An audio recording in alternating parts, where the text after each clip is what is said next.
Bonjour, dans cette capsule, nous allons trouver une valeur manquante dans une équation. Et l'objectif sera d'être en mesure de résoudre une équation lorsqu'il faut simplifier un ou deux côtés de l'équation avant de résoudre. On va y aller avec 6 exemples. Donc, pour le premier exemple, on a 3 fois la parenthèse x moins 4 qui est égal à 2x moins la parenthèse x plus 8. Donc, dans un premier temps, ce qu'on va vouloir faire, c'est simplifier chacun des deux côtés de notre équation. Donc, comme il y a une parenthèse du premier côté, mais je vais prendre 3 fois chacun des termes dans la parenthèse. Donc, je vais prendre 3 fois x qui va donner 3x et 3 fois moins 4. Donc, 3 fois moins 4, ça donne moins 12. De l'autre côté, on a le 2x et ensuite, on veut soustraire la parenthèse. Donc, je veux enlever x et je veux enlever 8. Du premier côté, 3x moins 12, c'est simplifié, mais du deuxième côté, on a 2x moins x, donc je vais tout réécrire. Et 2x moins x, ça donne 1x, donc x moins 8. À partir du moment où c'est simplifié, mais on est dans une situation où on a l'inconnu des deux côtés. Donc, l'idée, ça va être d'enlever l'inconnu du côté où il y en a le moins. J'en ai 3x d'un côté et x de l'autre, donc je vais enlever x de chaque côté. Je vais donc avoir 2x moins 12 qui va être égal à moins 8.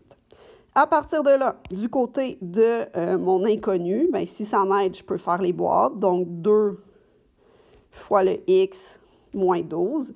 Et je vais y aller donc par mes opérations contraires. Donc, pour enlever moins 12, le contraire, c'est plus 12. Je vais le faire des deux côtés. Il va donc rester 2 fois x qui est égal à 4. Et par la suite, donc 2 fois la valeur manquante est égale à 4. Donc, je vais diviser en 2 pour trouver que la valeur manquante, dans ce cas-ci, est égale à 2. Je peux valider en remplaçant la valeur de x par 2 partout dans l'équation de départ. Et si de chaque côté, j'obtiens exactement la même valeur, c'est que j'ai trouvé la bonne valeur. Dans ce cas-ci, c'est le cas. Dans le deuxième exemple, on a moins 10 qui est égal à 5 fois la parenthèse x moins 2, moins 3 fois la parenthèse x plus 10, moins 17x. Donc, du premier côté d'égalité, c'est réglé. On a moins 10 qui est seul, donc c'est simplifié. Du deuxième côté, donc, on a 5 fois la parenthèse x moins 2. Donc, 5 fois x qui donne 5x et 5 fois moins 2, ça va donner moins 10. Par la suite, on a moins 3 fois la parenthèse. Donc, j'ai moins 3 fois x qui donne moins 3x et moins 3 fois 10 qui donne moins 30. Et on a le moins 17x tout au bout. À partir de là, j'ai des termes qui sont semblables. Donc, j'ai 5x moins 3x moins 17x. Ça donne 5 moins 3 moins 17, ça donne moins 15. Donc, moins 15x. Et par la suite, on a moins 10, moins 30. Donc, moins 10, moins 30, je vais être rendu à moins 40.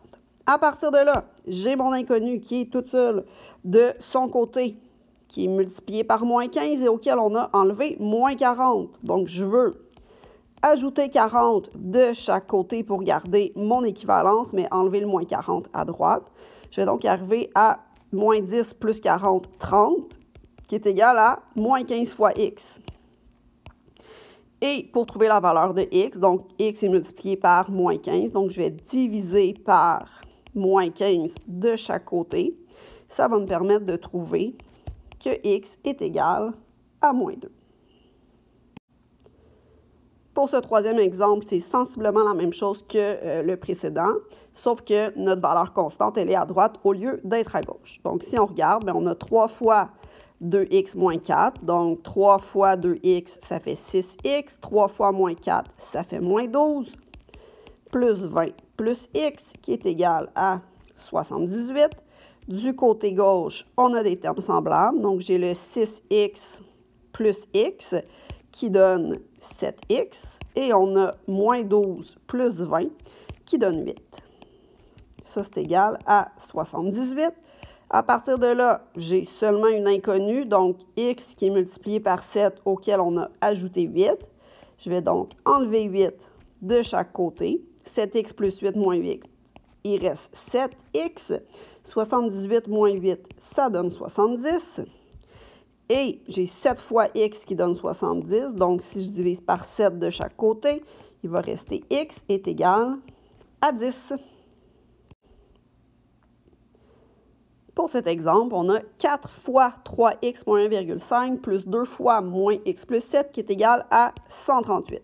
Donc, même chose, on a des parenthèses. Dans un premier temps, je vais effectuer ma distributivité. Donc, 4 fois 3x, ça donne 12x. Ensuite, 4 fois moins 1,5, ça fait moins 6.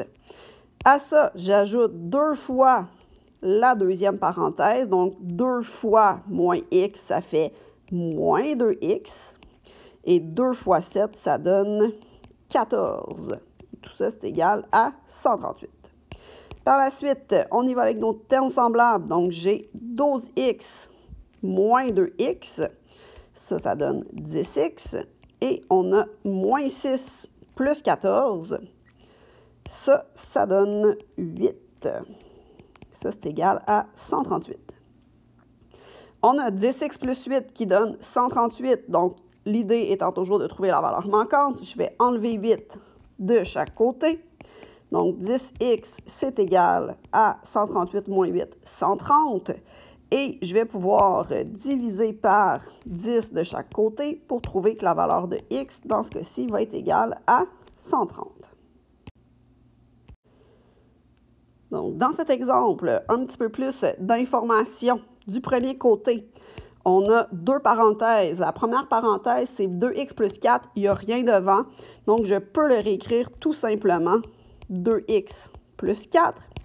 Par la suite, on nous dit d'enlever, donc de soustraire la deuxième parenthèse. Ça veut dire que je veux enlever 4x et que je veux enlever moins 8. Puis enlever moins 8, bien, c'est additionner 8.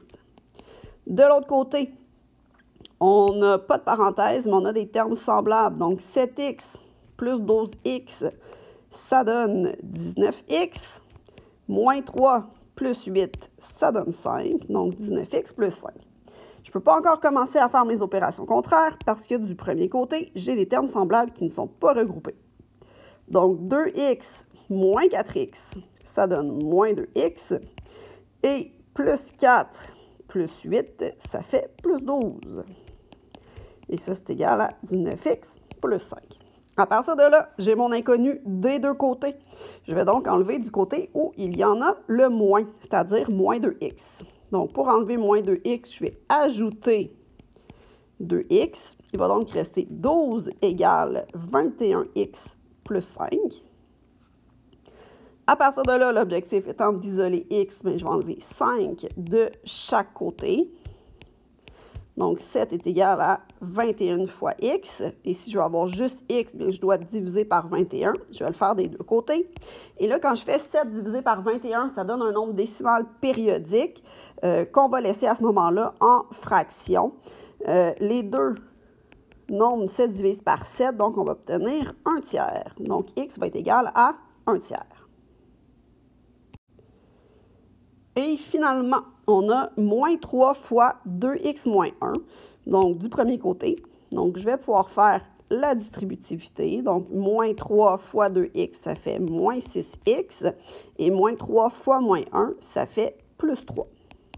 De l'autre côté, on a 3x moins 4 plus 9x plus 12, tout ça divisé en 4. Donc, avant de diviser en 4, moi, ce que je préfère faire tout le temps, c'est de regrouper mes termes semblables. Donc, 3x plus 9x, ça fait 12x. Moins 4 plus 12, ça fait 8. Tout ça divisé en 4. Donc, du premier côté, tout est simplifié. Du deuxième côté, mais on se souvient que si j'ai un binôme, donc deux termes divisés en 4, il faut que je divise chacun des termes par 4. Donc, 12x divisé en 4, ça fait 3x. Et 8 divisé en 4, ça fait 2.